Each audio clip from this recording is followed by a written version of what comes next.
Alo.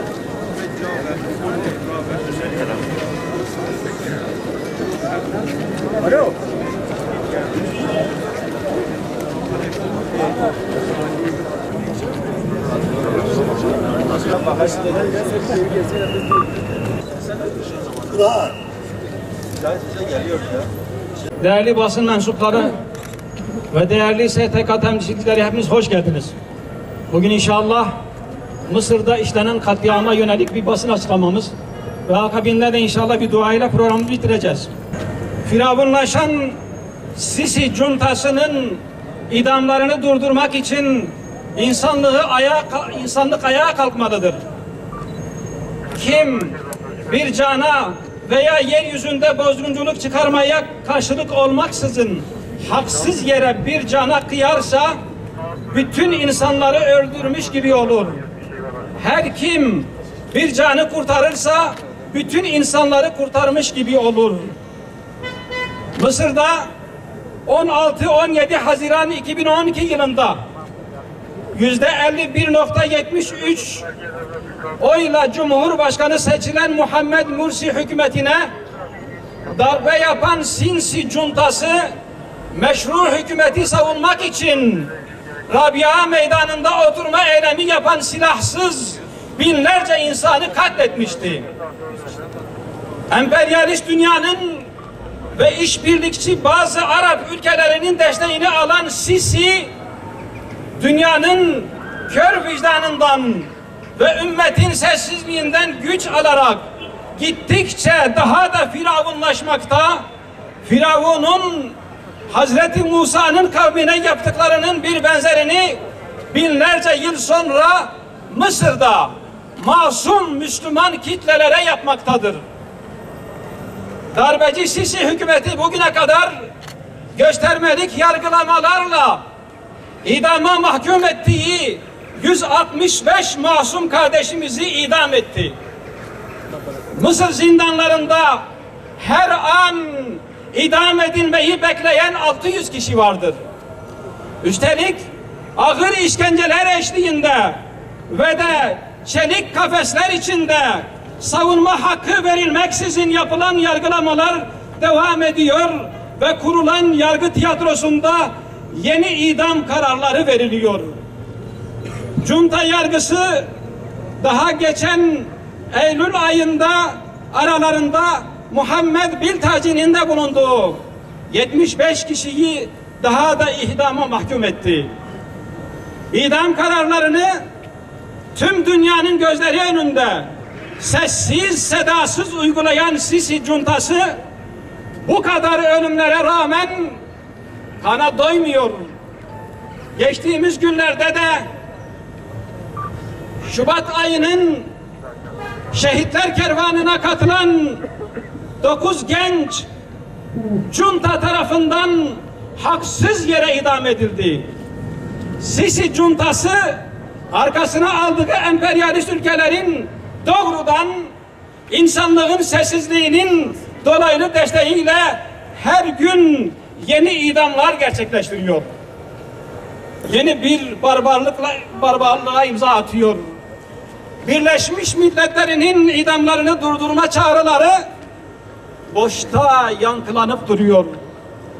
İdam edilenlerin ahları arş-ı alaya ulaşırken ailelerinin gözyaşları insanlığımızı boğuyor. Sisi'nin destekçilerinin idamları görmezden gelmek şöyle dursun. Aksine terörle mücadele yalanıyla desteklediği bir vasatı yaşıyoruz. Bugün bütün İslam dünyası benzer bir saldırı altında. Bangladeş hükümeti Müslüman alimleri ve önderleri idam ediyor. Dünya sessiz. Çin'de Doğu Türkistanlı kardeşlerimiz idam ediliyor. 1 milyon Doğu Türkistanlı kamplarda işkence görüyor. Dünya sessiz. Filistin'de her gün siviller, masumlar katlediliyor. Dünya yine sessiz. Arakan'da idamlar, katliamlar, sürgünlerle soykırım uygulanıyor. Dünya sessiz. Yemen'de masumlar katledilip halk açlığın soğuk ellerine terk ediliyor. Dünya sessiz. Suriye'de her gün varil bombaları, kimyasallar, işkence ve tecavüzlerle insanlık yok ediliyor. Dünya sessiz. İslam dünyasının neresine bakarsınız bakın, kan, savaş, katliam, idam. Bir tarafta emperyalizm ve onların işbirlikçi kuklaları, diğer tarafta sömürülen ve ezilen kitlelerle onların sesi olma onurunu canlarıyla ödeyen vicdanlı insanlar. İslam dünyasını kana bulayanlar aynı safta ve aynı kesimler. Mazlum toplumların ve Müslümanların haklarını savunanlar ise dünyada yalnızlaştırılmaya, itibarsızlaştırılmaya, yok edilmeye çalışılıyor. Demokratik seçimlerle gelen ve halkın büyük bir kısmının desteğini alan liderlere kolaylıkla diktatör diyenler, cuntacı Sisi'yi başkentlerinde ağırlamak için birbirleriyle yarışıp onu demokrasi kahramanı ilan edebiliyorlar. Bu ikiyüzlüğü saklama ihtiyacı bile duymuyorlar. Mazlum toplumların ve Müslüman ümmetinin kendi göbeğini kendisinin kesmesinden başka çıkarıyor yoktur. Ümmetin vasatlaşması ve mazlumların dayanışması yeniden diriliş ve uyanışın ön şartıdır. Yeni bir dünya mümkün diyenlerin seslerini ve güçlerini birleştirmeleri ve gürleştirmelerinden başka bir seçenek görülmemektedir.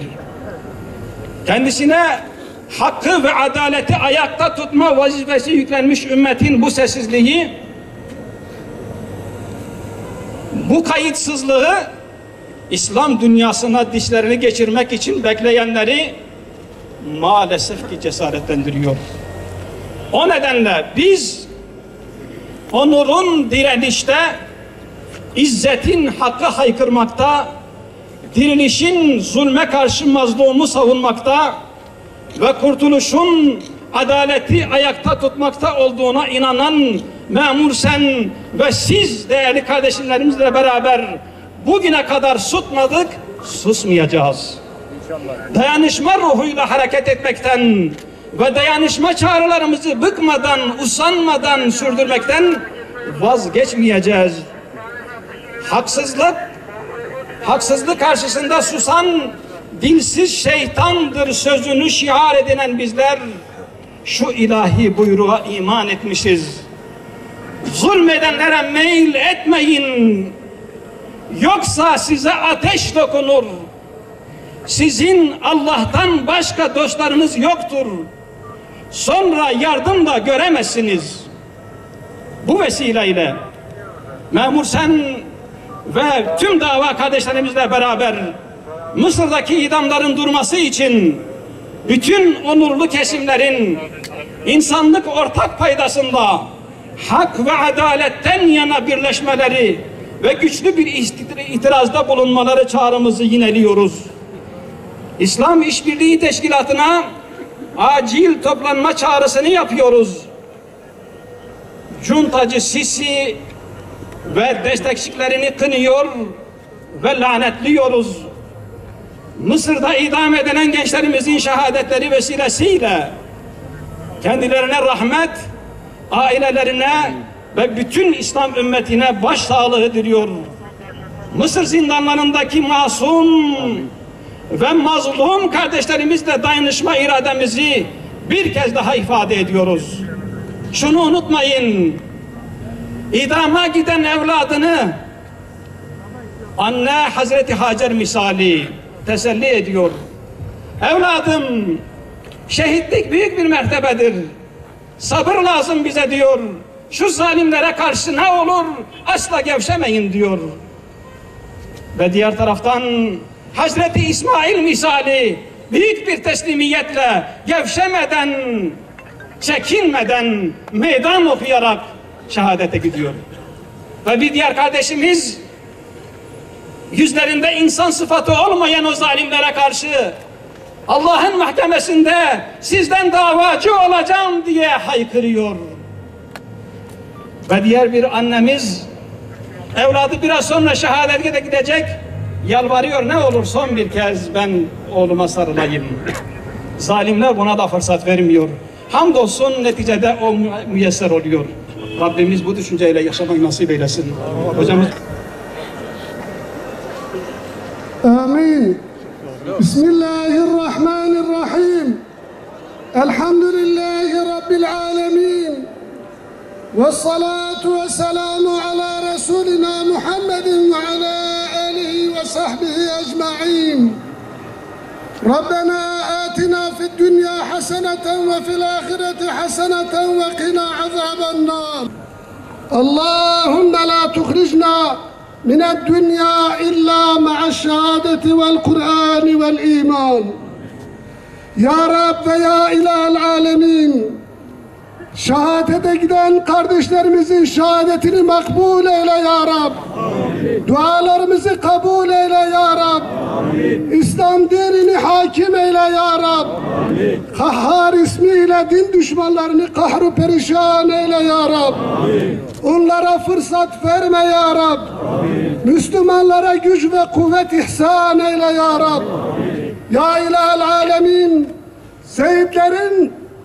şehitlerin seyyidi olan Hazreti Hamza'dan Hazreti Hüseyin'e, Hazreti Hüseyin'den günümüze kadar li-ilahi kelimetullah uğruna canını feda eden tüm şehitlerimizin şehadetlerini kabul eyle ya Rab. Amin. Nefsimizi de ıslah eyle ya Rab. Amin. Aynı yolda gençlerimizin de yürümesini nasip eyle ya Rab. Amin. Bizleri de aynı uğurda aynı şehadet şerbetini içmeye muvaffak eyle ya Rab. Ya ilahel alemin. Bütün İslam ülkelerinde şu anda mazlum durumda olan Müslümanlara güç ver. Firavunlara fırsat verme ya Rab. Ya ilahel alemin ve ya Rabbel alemin. Nefsimizi, neslimizi, ülkemizi, milletimizi görülen ve görülmeyen bütün belalardan muhafaza eyle ya Rab. Amin. Bi hürmeti Taha ve Yasin. Velhamdülillahi Rabbil alemin. El Fatiha. Değerli katılımcılar, Allah hepinizden razı olsun. Değerli basın mensup kardeşlerimize teşekkür ediyoruz. Ve güvenliği sağlayan kardeşlerimizden de Allah razı olsun. Cenab-ı Hak bir an önce güzel neticeler alabilmeyi ümmet olarak bize nasip eylesin. Sessiz bir şekilde dağılıyoruz. Allah-u Teala kolaylıklar versin inşallah.